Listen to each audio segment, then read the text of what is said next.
Alright, what's up everyone? Welcome back to another vid. Working on the Honda today. Today I'm going to be replacing passenger side ball joint. This side's been making a lot of noise whenever I'm turning, and everything on the suspension aside from the struts is like pretty much new. And you know, I have PTSD with the ball joint braking, and I looked at it and it's like it's kind of seen better days, so I'm just gonna go ahead and replace it. I already went ahead and replaced the other side. So the tools you're gonna need ratchet, 3/8 ratchet, 17, 19 impact to take the wheels off, and then I'm using a 22 because you're gonna need it for the ball joint press, which you also need this. I'm gonna use a hammer to knock out the old ball joint, some dikes to take out the cotter pins. You need snap ring pliers to take out the snap ring, which is gonna be this thing. Set of cotter pins, 32 axle nut. I'm gonna be using a 1/2-inch gun, but if you don't have a 1/2-inch gun, you could always use a breaker bar, and obviously a jack and jack.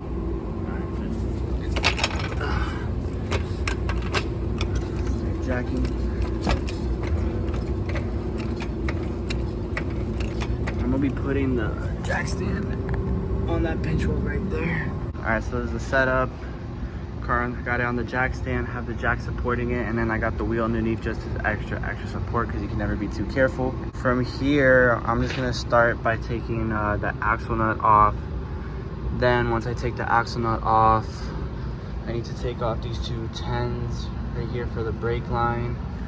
You gotta remove this cotter pin and this castle nut from the upper control arm. And same over here for the tie rod. And then one on the bottom right here for the ball joint. And before I forget, you also got to take off the whole caliper from these two bolts right here. I believe they're 17. So this one's going to be 32.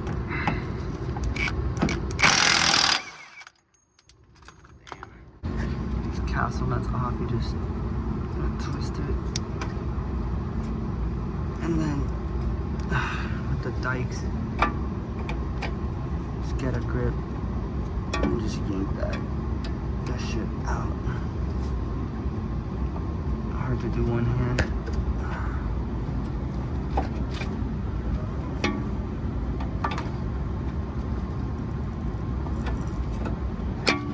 Alright, so we got all cotter pins out, and now using a little 1/4-inch ratchet with a 10 mil, get these two off. You just crack it loose, and then that way we could move the whole caliper off to the side and won't be in the way. To get the caliper off, got 17 mil on those bolts. Just get your ratchet on there and just crack this into a better position. Crack that. That shit loose. I'm gonna have to do this off camera. All right, once you guys get the caliper off, just put it off to the side. Rotor comes off. And then now, all that's left is to take this off, that, and that. I believe these top two are gonna be 17 and this bottom one's gonna be a 19. And then the knuckle should come out. If it doesn't come out, you're probably just gonna have to hammer one of these points, and then it should come right out. And then also you want to make sure that the axle isn't seized in there. In this case, we're good. So, that came off pretty easily. Loosen the rest by hand. Make sure you don't mix them up. You always want to make sure you guys organize your stuff too. So this one I'll leave like right here as the top one. You see I have the two 10 mils here, 17 right there. Next one. Did that come loose? Yeah, that came loose. These usually aren't too hard to crack loose. I prefer to do them with hand tools just so I don't fuck up the threads. Last one.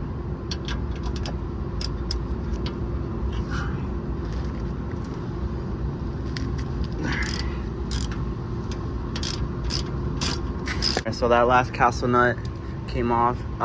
So the one for the lower ball joint, you're not gonna need this one because the new one typically comes with a new castle nut anyway, as well as a cotter pin and a snap ring, so we're all good there. Now, yeah, as I expected, everything's gonna be kind of tight on there. So then with the hammer, when you hit it, you want to hit it like right here. You want to be careful not to hit the threads. And you're just gonna give it a little.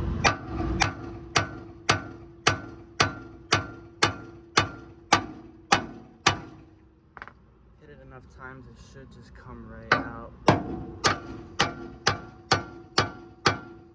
There we go. And we're gonna do the same thing for this one. I think you only really need to hit the top, the upper control arm one, and then the tie rod, and then from here the knuckle should just be able to just lift right out. Okay, so it turns out you did have to hammer this one out, but nevertheless, knuckles out. This is what it's gonna look like. So now, let's flip this thing over, and then now you want to get the snap ring pliers in. Actually, this one doesn't even have a snap ring, which is funny, but typically you would grab the snap ring pliers and where is it? It looks like this. So then the two ends of the snap ring would go in these two holes, and then you'd compress it, and then it would spread it out, and then you'd be able to take it out. But in this case, we have no snap ring, so we don't have to do that. So what I'm gonna do now to get the ball joint out, since this one's getting replaced, I'm just gonna hit the threads, taking it out down.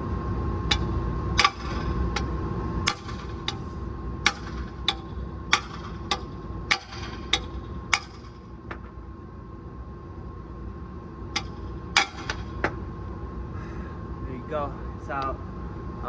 What I did, I put my shirt on the floor, and then I put lug nuts on the studs. That way, like when I hammered it and it slid, I wasn't messing up the threads.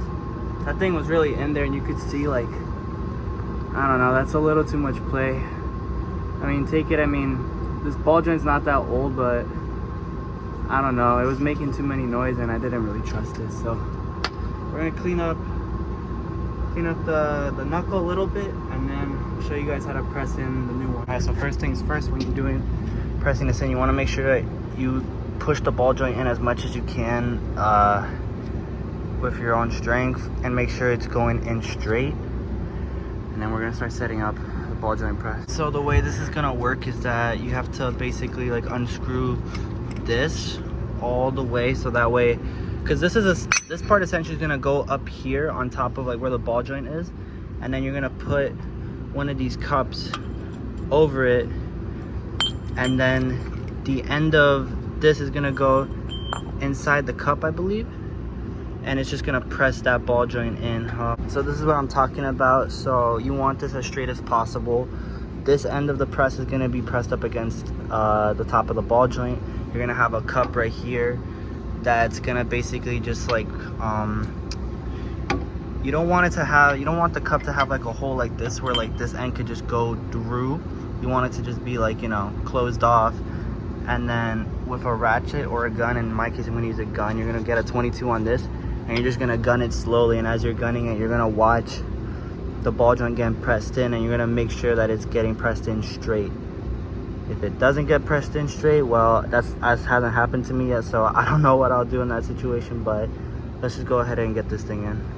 Using the gun, don't judge me, I'm using a chrome socket. This is all I got.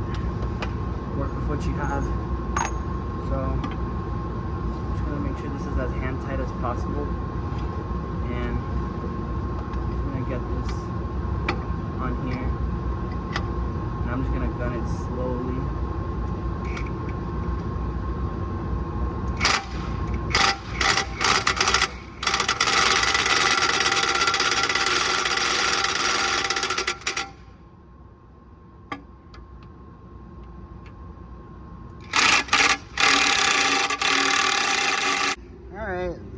New ball joints in. Like I said, don't use chrome sockets, but this is what I had, so I had to work with what I got. This is how it's gonna look, and then you're basically just gonna that's it, other way. You're gonna spread it out. Can't even get a good angle. You're gonna spread it out the opposite way to extend the snap ring, and then you're just gonna get it over the ball joint. It's kind of a fight, but we got that snap ring on now. From here, it's just putting this knuckle back on suspension. All right, so from here, got everything pretty much set up. I'm using the jack to support the weight of the suspension to get it up back onto the upper control arm. And then with the jack still supporting the suspension, I'm gonna tighten the upper control arm and the tie rod castle nuts. Then I'll let it go, and then I'll tighten the ball joint, and then I'll throw in all the cotter pins, put the brakes back together, put the wheel on, and then the car should be good to go. I'm gonna go ahead and do that. All right, we're just gonna end the video off with a time lapse because I forgot to film the outro, but you essentially just put all the cotter pins back on, put the brakes back on, put the wheel back on, and then give it a test drive, and everything should be good to go.